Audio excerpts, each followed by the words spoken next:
Hi Sunday afternoon மார்க்கெட்லேருந்து வந்து எல்லாத்தையும் எடுத்து க்ளீன் பண்ணி வச்சு மோஸ்ட்லி அம்மாவே எல்லாத்தையுமே க்ளீன் பண்ணிட்டாங்க. இந்த மீடியம் சைஸ் எறா மட்டும் நான் க்ளீன் பண்ணேன். மீதி எல்லாத்தையுமே அவங்களே க்ளீன் பண்ணி ஃப்ரீசரில் வந்து ஸ்டோர் பண்ணிட்டாங்க. இன்றைக்கி என்னென்ன பண்ணுறோன்னா நண்டு கிரேவி, அந்த பெரிய சைஸ் எறா இருக்குல்ல அதில் வந்து தவா ஃப்ரை, ஃபிஷ் ஃப்ரை, அதுக்கப்புறம் மீடியம் சைஸ் எறாவில் வந்து தொக்கு மாதிரி ரசம், ரைஸ், மொட்டுக்கு வந்து பிரியாணி. அந்த பெரிய சைஸ் எறா இருந்துச்சுல அதை அரைச்சி அவருக்கு வந்து பிரியாணி மாதிரி பண்ணிட்டேன்.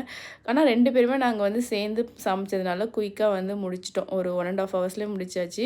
அதுக்கப்புறம் இந்த வீக்குக்கு தேவையான வெஜிடபிள்ஸ் எல்லாமே மார்னிங் வாங்கிட்டு வந்தாங்க. எல்லாத்தையுமே எடுத்து அரேஞ்ச் பண்ணி வச்சுட்டு இன்றைக்கி இவ்வளோ ஐட்டம் சமைக்கிறத பார்த்துட்டு எனக்கு வந்து வாழை இலையில் சாப்பிட்ணுன்னு ஆசை வந்துருச்சு.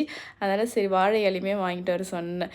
எல்லாத்தையுமே செஞ்சு எல்லா ஐட்டமையும் வச்சு சூப்பராக இருந்துச்சு. ஒன்றுக்கு வந்து ஒன்று ஐட்டம் வந்து சலிச்சதில்லை. இன்றைக்கி எப்பயுமே வந்து ஏதாச்சும் ஒரு ஐட்டம் சொதப்போம், ஏதாச்சும் ஒன்று போடுறதுக்கு மிஸ் பண்ணிவிடுவோம், கரண்டியை மாற்றி விட்டுருவேன். இன்றைக்கி அந்த மாதிரி எதுவுமே இல்லாமல் பொறுமையாக சமைச்சு சாப்பிட்டோம். தேங்க்யூ.